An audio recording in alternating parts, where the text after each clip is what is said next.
Hi friends, this is Anjum from civil study. Explainer में आज हम लोग फिर से मिल रहे हैं। तो एक मॉर्निंग में एक्सप्लेनर गया है जो ऑडियो विजुअल फॉर्मेट में होता है। आवाज मेरी होती है और पीछे विजुअल्स चल रहे होते हैं। विजय दिवस 16 दिसंबर है, 16 दिसंबर 1971 की वॉर को हुए हैं पूरे 50 साल। 50 ईयर्स हो चुके हैं। बांग्लादेश की लिबरेशन वॉर थी। हम लोगों ने कैसे साथ दिया था और कैसे पाकिस्तान को सरेंडर करने पर मजबूर किया था। जरूर देखिएगा। पता होना चाहिए इस तरह की चीजें होती हैं तो उनके बारे में हमें जानकारी होनी चाहिए। आइए शुरुआत करते हैं। आज हम लोग देखने वाले हैं एनडीपीएस एक्ट। एनडीपीएस एक्ट का फुल फॉर्म क्या होता है? एनडीपीएस का it's narcotic drugs and psychotropic substances act, है ना। Narcotic drugs and psychotropic substances act, दो वर्ड्स हैं। पहला है नारकोटिक और दूसरा है साइकोट्रोपिक। अब इन दोनों वर्ड्स का मतलब आपको पता होना चाहिए। तो आज हम लोग पहले तो ये देखेंगे कि इन दोनों शब्दों का मतलब क्या है। What is meaning of narcotics and what is the meaning of psychotropic. दूसरा, what was the anomaly, error क्या था एनडीपीएस एक्ट में 2014 का जो अमेंडमेंट हुआ था उसमें, जिस पर त्रिपुरा हाई कोर्ट को बोलना पड़ गया कि भैया इसको ठीक कीजिए। आप लोग इस तरीके से तो एरर जो था वो बड़ा ही मजेदार एरर है। मैं आपको अभी थोड़ी देर में बताने वाला हूँ वो। तो एनडीपीएस अमेंडमेंट बिल लेके आया है, लोकसभा में पास हुआ है। उसको हम लोग देखने वाले हैं। सेक्शन 27 ये बड़ा इंपॉर्टेंट हो जाता है। प्रीलिम्स के लेवल पर यस इंपॉर्टेंट है। पेपर 2 के लेवल पर हेल्थ वगैरह के जो इश्यूज होते हैं उसमें आप इसको देख सकते हैं। सिविल स्टडी का यूट्यूब चैनल आप जानते हैं, सुबह से लेकर शाम तक ओपेट, current affairs, burning issue, explainer, MCQs, ये तमाम चीजें जाती रहती हैं। तो उसको देखना ना भूलिएगा। अगर चैनल सब्सक्राइब नहीं किया है सब्सक्राइब कर लीजिए। अब आ जाते हैं नारकोटिक्स और साइकोट्रोपिक ड्रग्स पे। नारकोटिक्स का मतलब होता है ऐसे सब्सटेंस जो नींद लेकर आते हैं, है ना। जो उसमें दवाएं होती हैं, जो उसमें मटीरियल यूज होता है वो नेचुरल होता है या फिर प्राकृतिक चीजों से बनता है ना। जिसमें अफीम है, चरस है, गांजा वगैरह वगैरह, कोकेन, मॉर्फिन, ये तमाम चीजें है ना। इसको बोलते हैं नारकोटिक्स। नींद लाने वाले ड्रग्स होते हैं ये। दूसरा होता है साइकोट्रोपिक। साइकोट्रोपिक यानी दिमाग पर जो असर करता है आपके, दिमाग पर जो ड्रग्स असर डालते हैं ना उसमें। साइकोट्रोपिक में जो दवाएं यूज होती हैं, जो ड्रग्स यूज होते हैं, वो प्राकृतिक नहीं होते हैं, वो नेचुरल नहीं होते हैं, वो केमिकल बेस्ड होते हैं। तो याद रखिएगा, साइकोट्रोपिक केमिकल बेस्ड होता है और और नारकोटिक्स में जो यूज होते हैं ड्रग्स वगैरह, वो प्राकृतिक चीजों से बनते हैं, ठीक है। यानी वो नेचुरल चीजों से बनते हैं। तो ये एक एक बेसिक फर्क है। तो साइकोट्रोपिक में दो तीन तरह के केमिकल मिलाकर इनको बनाया जाता है, जिसमें लीफ है, कैनबीस है, एलएसडी है, एमएमडीए, है ना। मैं नाम भूल रहा हूँ इसलिए मैं बार बार नीचे देख रहा हूँ, क्योंकि मैंने दो तीन नाम लिखे हुए हैं। Cannabis, LSD, MMDA, alprazolam. एक का आपने वो देखा होगा, मुझे ड्रग्स दो, मुझे ड्रग्स दो, मुझे ड्रग्स दो, है ना। उस वाले जो क्लिपिंग है ना इसमें, उसमें एमएमडीए वगैरह की बात होती है। तो वो बड़ी मजेदार क्लिपिंग आई थी। एक न्यूज एंकर है उनकी। खैर, तो narcotic drugs and psychotropic substances bill जो है लोकसभा में पास हुआ है। तो 1985 का ये बिल है। एनडीपीएस एक्ट के बारे में एक बार देख लेते हैं। Commonly refer to NDPS act. तो प्रोहिबिट करता है किससे, कि प्रोडक्शन नहीं कर सकते, मैन्युफैक्चरिंग नहीं कर सकते, कल्टीवेशन नहीं कर सकते, पोजेशन नहीं कर सकते, सेल नहीं कर सकते, परचेज नहीं कर सकते, ट्रांसपोर्ट नहीं कर सकते, स्टोरेज नहीं कर सकते, कंजम्पशन नहीं कर सकते एनी नार्कोटिक ड्रग और साइकोट्रोपिक सब्सटेंस का।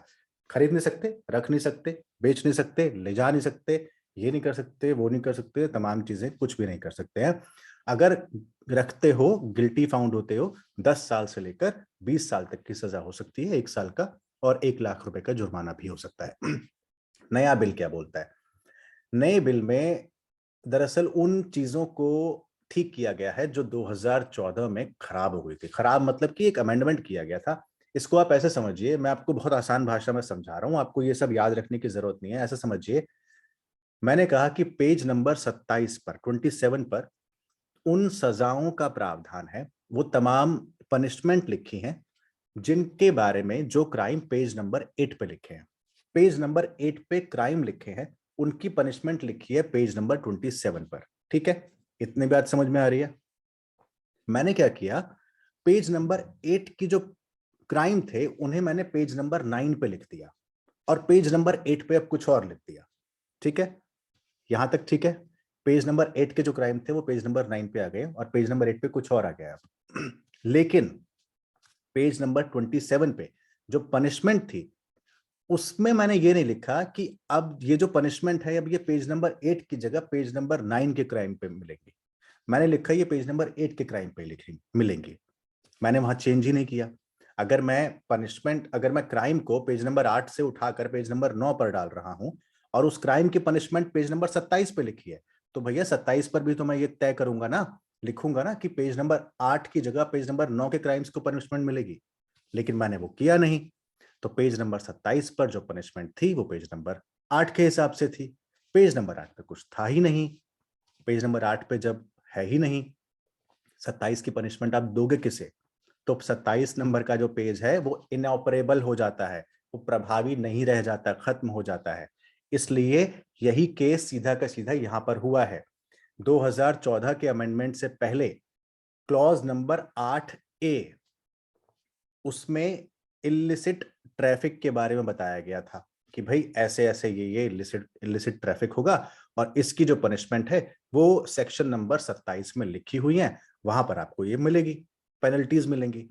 2014 में एक संशोधन हुआ, अमेंडमेंट हुआ, जिसमें क्लॉज नंबर 8A को क्लॉज नंबर 8B में बदल दिया गया और क्लॉज नंबर 8A में एसेंशियल नारकोटिक्स ड्रग्स डाल दिए गए। कहा कि अब इसमें वो एसेंशियल नारकोटिक्स ड्रग्स रहेंगे जो दवाइयों में यूज होते हैं, तो वो उस पे आपको सजा नहीं मिल सकती है क्योंकि वो एसेंशियल है, वो जरूरत पड़ती रहती है उन ड्रग्स की। आपने डिफाइन कर दिया सेक्शन नंबर 8A में कि एसेंशियल नारकोटिक्स ड्रग्स ये होते हैं। लेकिन जो क्राइम वाली चीजें थी वो आपने वो सेक्शन 8B में भेज दी। लेकिन आपने 27A क्लॉज जिसमें पनिशमेंट लिखी थी आपने वो चेंज नहीं किया और वो रहने दिया ऐसा का ऐसे ही। तो उसकी जो पनिशमेंट लागू हो रही थी वो हो रही थी सेक्शन 8A पर, जो कि अब डेफिनेशन में बदल चुका है। यानी कि कोई पनिशमेंट है ही नहीं, ना कोई क्राइम था। तो 8B का कोई क्राइम था नहीं। ये कैसे पता लगा? आपको उम्मीद कर रहा हूं आपको समझ में आ रहा होगा। पेज नंबर 27, 8 और 9 वाला आप दोबारा इसको सुन लीजिएगा अगर दिक्कत हो, है ना। तो कैसे पता लगा? त्रिपुरा हाईकोर्ट एक केस की हियरिंग कर रहे थे। हियरिंग में पता लगा जो जिसके पास ड्रग्स वगैरह बरामद हुआ उसने बोला आप मुझे पनिशमेंट दे ही नहीं सकते। बोले क्यों नहीं दे सकते? बोले भैया पेज नंबर जो आप सेक्शन नंबर 27A में जिसके लिए पनिशमेंट दी की बात आप कर रहे हो मुझे, वो तो लागू हो रही है सेक्शन 8A पर। और 8A में तो क्राइम है ही नहीं अब, वहां तो वो तो 8B में लिखा है। और सेक्शन 27A में जो पनिशमेंट है वो मिल रही है 8A पर। तो 8A में तो आपने एसेंशियल ड्रग्स की डेफिनेशन दे रखी है, तो आप मुझे क्राइम किस पे दोगे? 8B के लिए तो कोई क्राइम है ही नहीं, और ये जो भी मैं कर रहा हूँ तो 8B के तहत आ रहा है। तो त्रिपुरा हाईकोर्ट ने ये बोला ये तो बड़ी ही अजीब बात है कि एक एक चीज पूरी इनऑपरेबल हो जा रही है। 2014 में अमेंडमेंट हुआ और किसी ने इस चीज पर ध्यान नहीं दिया। अब ध्यान नहीं दिया तो फिर बोला केंद्र सरकार को भैया इसको ठीक करिए, इस तरीके से तो आप किसी को सजा दे ही नहीं पाएंगे, है ना। जबकि 27A बोलता है कि whoever is indulged in financing directly, indirectly, or harbors or any person engaged in activity shall be punishable with a rigorous imprisonment of not less than 10 years, may be extended to 20 years with 1 lakh or maybe 2 lakh rupees fine। लेकिन ये मिलेगा किसे, है ना। तो यही कुल मिला के जमा यही सब कुछ था, तो एरर नोटिस कर लिया गया।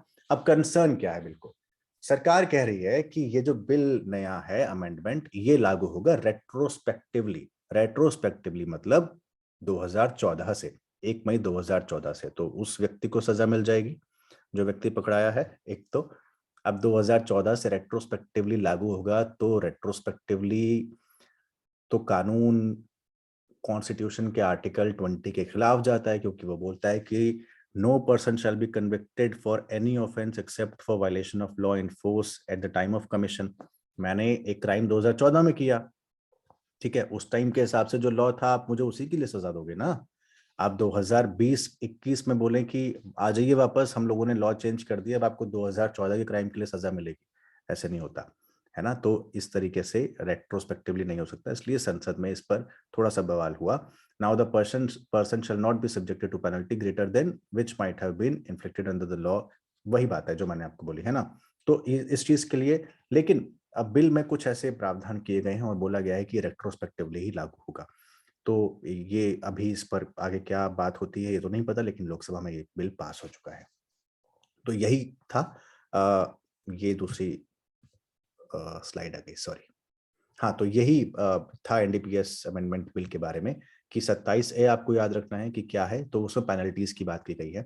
8A में अब नारकोटिक्स, एसेंशियल नारकोटिक्स ड्रग्स की डेफिनेशन थी, जो कि पहले उसमें वो सजाएं लिखी थी इलिसिट ट्रैफिक में, जिसको डिफाइन किया गया था, और इलिसिट ट्रैफिक के बारे में सजाएं वगैरह लिखी हुई थी, जो कि 8B में चली गई। तो इसको बहुत आसानी से याद रखने के लिए मैंने जो एग्जाम्पल दिया, पेज नंबर 27, 8 और 9 का याद रखिएगा कि 8 की चीज अब 9 में चली गई और 9 के सजाएं लिखी हैं पनिशमेंट पेज नंबर 27 पे। 27 आपने किया नहीं, उसमें लिखा नहीं कि अब 8 की जगह 9 पे लागू होगा, इस वजह से सब कुछ 2014 1985 का बिल 2014 में अमेंडमेंट हुआ, इतनी बड़ी एक चीज रह गई और हम उसको 7 साल बाद वो पकड़ में आ रही है। सोचिए अगर त्रिपुरा हाईकोर्ट में वो आदमी ना पहुंचा होता क्राइम करके और वो इस चीज को ना उठाया होता कि आप मुझे सजा दे ही नहीं सकते हैं, तो पता नहीं है कितने दिनों बाद ये एरर पकड़ में आता और कौन सा कोर्ट इसको देता। भला हो त्रिपुरा हाई कोर्ट का, भला हो उस आदमी का जिसने बोला कि मुझे आप पनिश नहीं कर सकते हैं इस चीज के लिए। तो this was all about the NDPS amendment bill. तो एनडीपीएस को याद रखिएगा, एनडीपीएस क्या होता है। मैंने नार्कोटिक्स और साइकोट्रोपिक की डेफिनेशन आपको बता दी कि उसमें क्या क्या होता है। 3 बार संशोधन तब तक हो चुके हैं इसमें, है ना, तो ये भी याद रखिएगा। ठीक है, तो इसीलिए आपको साथ में स्मॉल क्वांटिटी रखने पर कुछ सजाएं हैं, बड़ी क्वांटिटी रखने पर कुछ सजाएं हैं, है ना। ये सब चीजें आपको याद नहीं रखनी है, आपको बस इस बिल के प्रावधान सेक्शन 27A का एक तो याद रखना है, प्लस जो अनोमली थी, जो एरर था, आपको वो याद रखना है। आपको ये भी याद रखना है प्रोडक्शन, मैन्युफैक्चरिंग, कल्टीवेशन, पोजेशन वगैरह वगैरह पे पनिशमेंट मिलती है। So this was all about NDPS Amendment Bill 2021. It is important for prelims as well as for mains also. If you have not subscribed to this Civil Study YouTube channel, please do subscribe and do not forget to on this notification bell. तो उसको bell को bell icon को press करना मत भूलिएगा, है ना, तो आपको बाकी एक्सप्लेनर्स और बाकी चीजों के बारे में भी पता लगता रहेगा। Thank you so much for watching this. पढ़ते रहिए, बहुत बहुत शुक्रिया।